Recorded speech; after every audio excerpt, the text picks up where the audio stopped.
ஊதிய குறைப்பை கைவிட வேண்டும். தமிழ்நாடு எய்ட்ஸ் கட்டுப்பாட்டு அனைத்து ஊழியர்கள் நல சங்கம் ஆர்ப்பாட்டம். தமிழ்நாடு எய்ட்ஸ் கட்டுப்பாட்டு அனைத்து ஊழியர் நல சங்கத்தின் சார்பாக மாநில தலைவர் ஜெயந்தி தலைமையில் சென்னை எழும்பூரில் தமிழ்நாடு மாநில எய்ட்ஸ் கட்டுப்பாட்டு இயக்குனர் அலுவலகத்தில் பெருந்திரள் முறையீடு ஆர்ப்பாட்டம் நடைபெற்றது.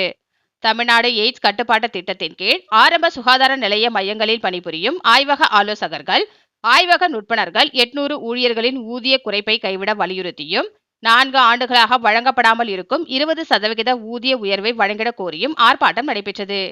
இதில் தமிழ்நாடு மாநில பொதுச் செயலாளர் கேரளாதன் கோரிக்கை விளக்க உரையாற்றினார்.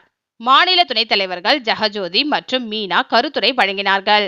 பெருந்திரள் முறையீட்டில் தமிழகம் முழுவதும் எய்ட்ஸ் கட்டுப்பாட்டு திட்டத்தில் பணிபுரியும் 200க்கும் மேற்பட்ட ஊழியர்கள் போராட்டத்தில் கலந்து கொண்டனர். இதில் மாநில துணைத் தலைவர் ஜெகஜோதி செய்தியாளர்களை சந்தித்து பேசினார். சம வேலைக்கு சம ஊதியம் என்ற அடிப்படையில் சமமாக ஊதிய உயர்வு வழங்கப்பட்டு வந்த நிலையில் கடந்த 4 ஆண்டுகளாக ஊதிய உயர்வு அளிக்கவில்லை. இந்த நிலையில் கட்டுப்பாட்டு நிறுவனத்தின் பங்கீடு இல்லாமல் தேசிய சுகாதார குழுமம் கொடுக்கும் நிதியில் மட்டும் ஊழியர்களுக்கு ஊதியம் வழங்கும் பட்சத்தில் தற்போது பெற்றுவரும் ஊதியத்தில் 5000 முதல் 10,000 வரை குறையும் அவலநிலை ஏற்பட்டுள்ளது. பெற்றுவரும் ஊதியத்தை குறைப்பது என்பது இயற்கை நீதிக்கும் சட்டத்திற்கும் எதிரானது என்றும் இதில் தமிழக முதல்வர் தலையிட்டு ஊதிய குறைப்பை தடுத்து நிறுத்தியாக வேண்டும் என கேட்டுக்கொள்கிறோம் என்று தெரிவித்தார். மேலும் திட்ட இயக்குநரிடம் கோரிக்கை மனு அளித்தும் முறையிட்டும் எந்த பயனும் இல்லை என்றும் விரைவில் மிகப்பெரிய போராட்டத்தை அறிவிக்க உள்ளதாகவும் அவர் கூறினார். இந்த மாபெரும் பெருந்திரள் முறையீடு போராட்டத்தில் தமிழ்நாடு அரசு ஊழியர் சங்கம் முன்னாள் மாநில துணைத் தலைவர் கண்ணன், அகில இந்திய எய்ட்ஸ் கட்டுப்பாட்டு ஊழியர்கள் நல சங்கம் தெலுங்கானா தேசிய தலைவர் சுஜித் காந்தி, பொது சுகாதாரத்துறை அலுவலர்கள் சங்கம் மாநில தலைவர் கங்காதரன், மாநில தலைவர் வெங்கடேசன் உள்ளிட்ட பலர் கலந்து கொண்டனர். வணக்கம், நான் ஜெகஜோதி, மாநில துணைத் தலைவர், தமிழ்நாடு எய்ட்ஸ் கட்டுப்பாட்டு அனைத்து ஊழியர்கள் நலச்சங்கம்.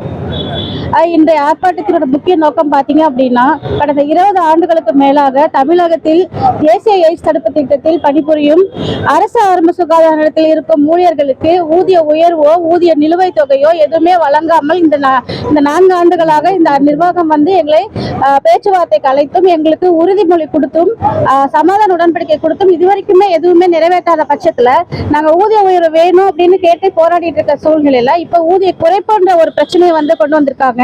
அதை கைவிட வேண்டும் என்ற ஒரு முக்கிய கோரிக்கையாக இன்றைய நாங்கள் பெருந்திரள் முறையீடு போராட்டத்தை நடத்திட்டு இருக்கோம். இந்த போராட்டத்தில் நேற்று வரைக்குமே நடத்தக்கூடாது அப்படின்னு அனுமதி மறுத்த இந்த நிர்வாகம் இன்னைக்கு அரசு ஊழியர் சங்கம் மற்றும் நிறைய தோழமை சங்கங்கள் கொடுக்குற ஆதரவும் ஊழியர்களோட விடாப்பிடியான ஒரு சமரசம் இல்லாத போராட்ட குணத்தையும் பார்த்து இன்னைக்கு நாங்கள் நடத்துறது போராட்டத்துக்கு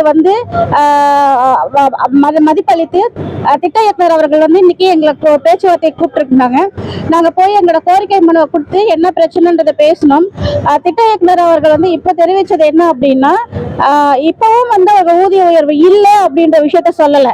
இந்த மாதம் உங்களுக்கு வர ஊதியத்தை பார்த்து நீங்கள் தெரிஞ்சுக்கோங்க, நான் கற்பூரம் அடித்து சத்தியம் பண்ண முடியுமா அப்படின்னு சொல்கிறாங்க. இது எப்படி எடுத்துக்கிறதுன்னே தெரியல எங்களுக்கு.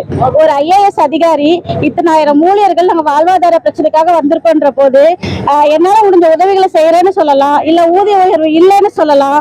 அது மாதிரியான எங்களுக்கான வாக்குறுதி எதுவும் கொடுக்காம நீங்க ஊதியத்தை பார்த்து தெரிஞ்சுக்கோங்க அப்படின்னு சொல்றது எங்களை பொறுத்த மட்டும் இந்த ஒரு மாதத்துக்கு வேணா ஊதிய குறைப்பு இல்லாம இருக்கலாம்.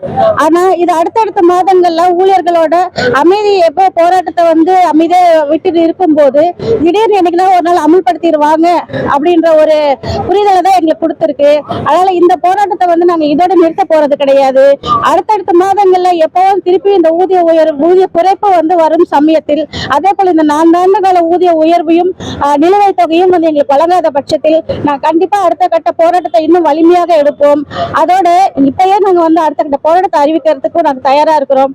அடுத்த மே மாதத்துல மாநிலம் தழுவிய உண்ணாவிரத போராட்டம் அவசியம் நடைபெறும்.